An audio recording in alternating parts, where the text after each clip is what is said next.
Gostaria de fazer uma pergunta inicial, talvez seja a dúvida de muita gente, né?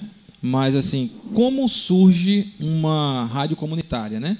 O que é que precisa, quais são questão de quais são as documentações ou coisa do tipo para que possa surgir uma rádio comunitária.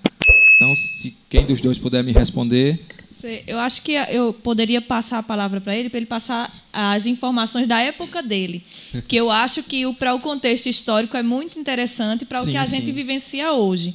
Aí eu tenho até aqui algumas informações atualizadas, eu passo para Robson, que vivenciou a experiência, e posteriormente eu posso trazer detalhes para explicar melhor. Pode ficar à vontade. A rádio comunitária ela surge em dados momentos na história, né, que a gente não vai detalhar aqui, mas no decorrer da conversa a gente pode até trazer.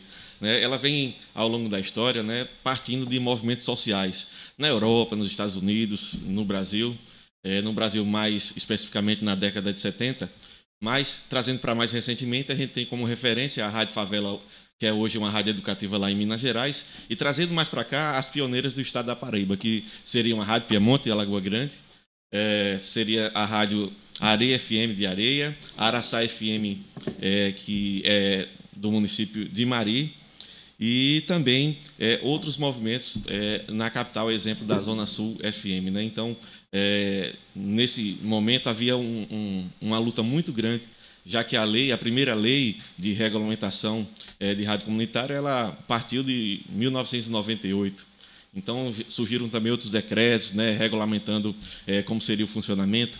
Enfim, mas, prioritariamente, a rádio comunitária ela parte da comunidade. Né? Ela é uma associação, como qualquer outra associação, e ela tem um diferencial que ela é regida com o aval do Conselho Comunitário. Então, além da associação, há o Conselho Comunitário, né, que faz parte dessa associação, que é quem aprova a programação, é quem diz as diretrizes e também cobra para que seja preservado o cumprimento da lei com relação à radiodifusão comunitária. Então, o governo, em dado momento, mais especificamente para a legalização das rádios, principalmente a partir do ano de 2001, 2002, foi quando os processos começaram a correr. Então, essa associação formada, né, com toda a sua documentação em dia, então, ela vai entrar em contato com o Ministério das Comunicações, dizendo que tem a intenção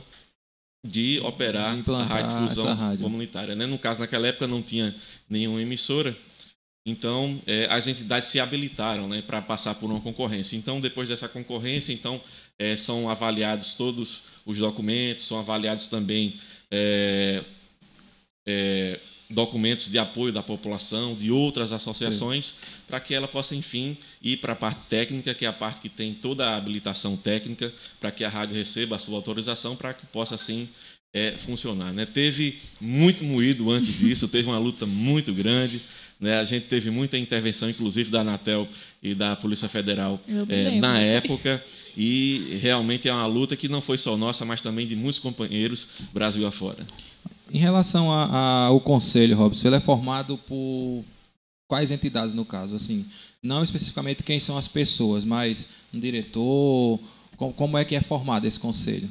São 5 representantes de entidades locais, né? Podem ser associações, sindicatos, tem que ser entidades da sociedade sem fins lucrativos, preferencialmente, para que possam compor no caso de Alagoa Grande, né, pelo tamanho do município, são 5 entidades. Entendi. Pegando o gancho aqui do que Robson mencionou, eu acho muito bacana essa história, que é muito parecida, não só na daqui, mas quando a gente vai conhecendo as histórias de outras rádios comunitárias para que elas existam atualmente, todas passaram por um processo muito difícil para conseguir a legalização, porque, com toda certeza, funcionaram na pirataria por bastante tempo, sim, assim como a que nós temos aqui hoje.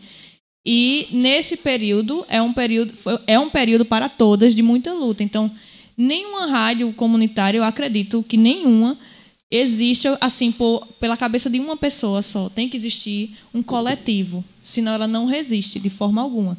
E esse processo foi difícil, eu acho até que queria parabenizar vocês por ter trazido esse tema, porque pouco é falado realmente e discutido na situação atual que a gente está, até quando a gente chega na universidade, abre-se a discussão de pessoas que acreditam que o rádio ele vai se acabar, ou que o rádio perdeu muito para outras potências atualizadas, e outras pessoas que são contra, que eu estou inserida nesse grupo assim, completamente contra, porque eu acredito que outros, por exemplo, a internet hoje é uma aliada do rádio. Inclusive foi até o tema do meu TCC, né? Essa defesa do rádio. Olha aí.